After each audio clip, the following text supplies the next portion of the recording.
Last 30 day strategies. हाँ जी sir, क्या हाल चाल सर? हाल तो बहुत ही ज्यादा खराब है सर, पढ़ाई नहीं हो रही है, टेंशन आ रहा है। यस सर, इसी के लिए एक सोल्यूशन लेके आया हूं मैं अपने प्यारे सब्जेक्ट स्ट्रेटेजिक फाइनेंशियल मैनेजमेंट का। यस सर, बट एक डिस्क्लेमर देना चाहूंगा, ये है फॉर सिंगल ग्रुप स्टूडेंट। जो बच्चे एक ही ग्रुप दे रहे हैं प्लीज वही लोग इस वीडियो को देखें।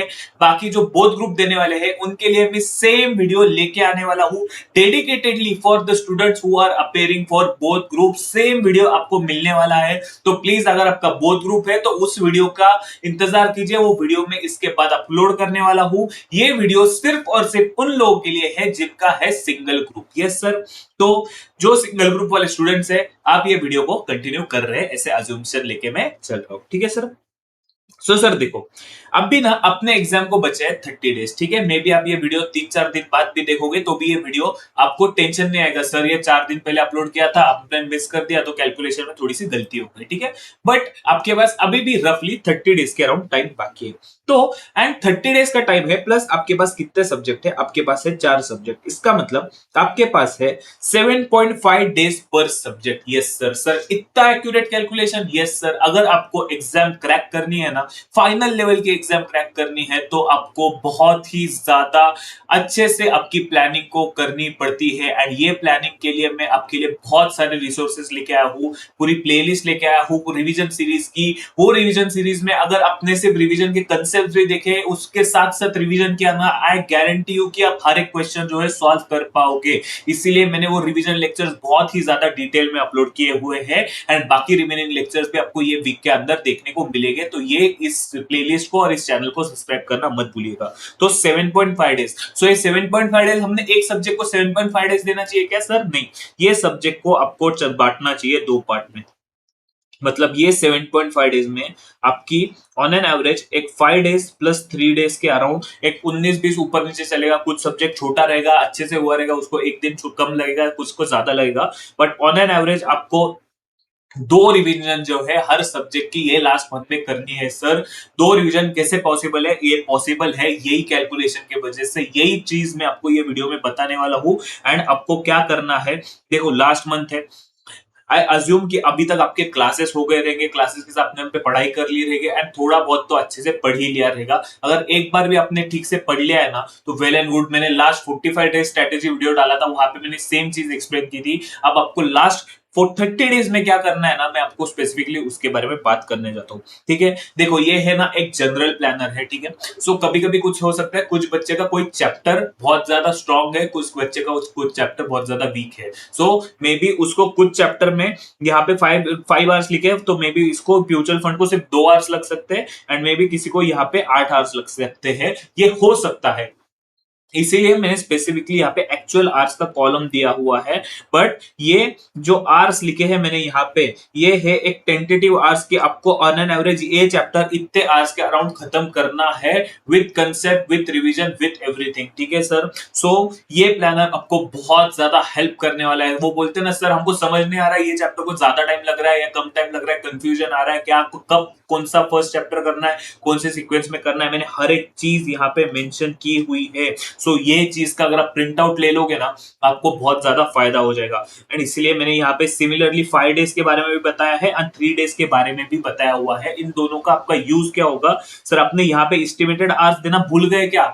नहीं, आपको क्या करना है, आपको जहां पे ये चैप्टर एक्चुअल आवर्स आपको खत्म करने को कितना टाइम लगा उसको आपको यहाँ पे नोट करना है एंड ऑन एन एवरेज आपको इसके 45 to 50% टाइम यहाँ पे मेंशन करना है। जैसे कि फॉर एग्जांपल से यहाँ पे मुझे ये चैप्टर खत्म करने को लगे 10 घंटे। ठीक है, सो मैंने क्या करना चाहिए कि मैंने यहाँ पे नेक्स्ट रिवीजन में टारगेट रखना चाहिए 4.5 आवर्स से लेके 5 आवर्स तक मुझे ये चैप्टर अगला खत्म करना है, ताकि आपके 3 डेज में वो रिवीजन खत्म हो जाए। एंड उसके बाद क्या होगा ना, आपको एग्जाम के टाइम पे अगर आप सिंगल ग्रुप दे रहे हो ना तो ठीक है, आपके पास फिर भी एक दिन का गैप है। जो बच्चे बोथ ग्रुप दे रहे हैं ना उनके पास वो भी गैप नहीं है। तो एक एडवांटेज आपको पता है कि अगर आप बोथ ग्रुप वालों को अलग से टेंशन रहता है, आप थोड़े फ्री हो, आप और अच्छे से प्रैक्टिस कर लो, इतने अच्छे से मेहनत करो ना कि हर एक पेपर में एग्जाम्शन आना चाहिए। एंड मैं गारंटी देता हूं कि ये पेपर में आपको एग्जाम्शन आ ही सकता है। Just on the basis of revision lecture भी आपको एग्जाम्शन आ सकता है। आपको सिर्फ क्वेश्चन प्रैक्टिस की सॉल्विंग करनी है, बाकी कुछ नहीं करना है। और मैंने बताए हुए टिप्स आपको फॉलो करनी है, ठीक है।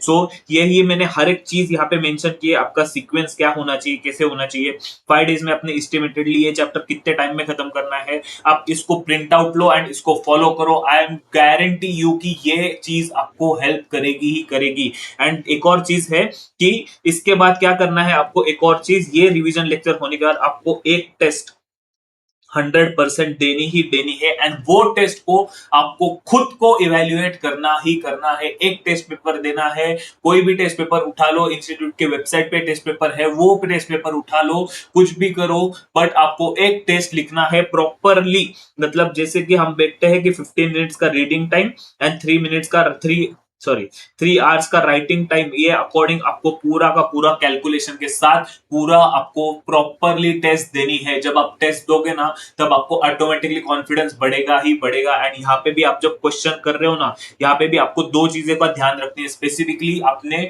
जो क्वेश्चन सॉल्विंग कर रहे हो वो क्वेश्चन आपको हैंड रिटन प्रैक्टिस करनी है। क्वेश्चन की सारे क्वेश्चन हैंड रिटन प्रैक्टिस मत करो, but similar type of question को तीन चार क्वेश्चन जो है उसको हैंड रिटन प्रैक्टिस करो, बाकी उसको कैलकुलेटर पे स्क्रिबल करके करो, बट कुछ कुछ क्वेश्चन अच्छे से करो। एंड ये जो एग्जाम है ना, एग्जाम में आपको पता है कि हर एक टॉपिक से एक क्वेश्चन आता है, इसीलिए इसका बेनिफिट क्या होगा आपको कि आपको समझ आ जाएगा कि आपको कौन सा टॉपिक आ रहा है या नहीं आ रहा है, बहुत अच्छे से आप उसको सॉल्व कर रहे हो या नहीं। ये एग्जाम में तो आपको प्रॉपरली जैसे आप पेपर में सॉल्व करने वाले हो ना, वैसा ही सॉल्विंग करना है।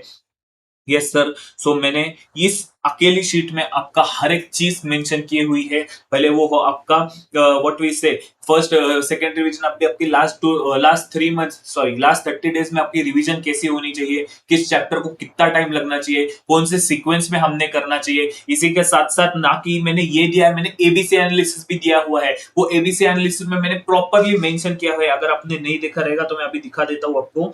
एबीसी एनालिसिस के अंदर देखो मैंने यहाँ पे प्रॉपर दिखाया कि ये यहाँ से कौन से चैप्टर कितने मार्क्स के लिए आते हैं, यहाँ पे कौन सा चैप्टर कितना मार्क्स का आता है, ए कैटेगरी कितने मार्क्स का है, बी कैटेगरी कितने मार्क्स का है, डेरिवेटिव्स में से 2 क्वेश्चन आते हैं तो कहां से आते हैं, इक्विटी बॉन्ड में से 2 क्वेश्चन आते हैं तो कहां से आते हैं, ऊपर से यहाँ पे दो जो 4 मार्क्स मतलब 2 एमसीक्यू आते हैं, एक आता है थ्योरेटिकल एक प्रैक्टिकल, यहाँ से एक 2 मार्क्स का एमसीक्यू मतलब एक एमसीक्यू आता है, 2 मार्क्स का मतलब एक एमसीक्यू आता है प्रैक्टिकल। सो इस चीज का भी टेंशन लेने की आपको कोई जरूरत नहीं है।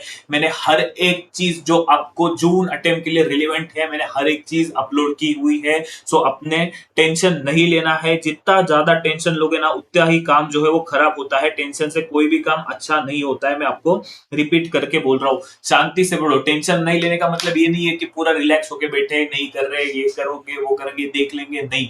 आपको आपके टाइम को ज्यादा से ज्यादा यूटिलाइज करना है, बहुत शांत दिमाग रख के आपको एग्जाम सॉल्व करनी है। एंड मैं ना एक और आपको चीज बोल दूं क्या, कि बहुत सारे लोग यहाँ पे जो चीज मिस करोगे, अगर आपने अभी तक टेस्ट नहीं दिए ना, सर आप सेम पॉइंट बता रहे हो, यस सेम पॉइंट बता रहा हूँ, बट ये पॉइंट है ना, अगर आप जो फॉलो करेगा वो एग्जाम में पास होगा, जो नहीं फॉलो करेगा ना आपकी रिस्क आपके हाथ में, ठीक है।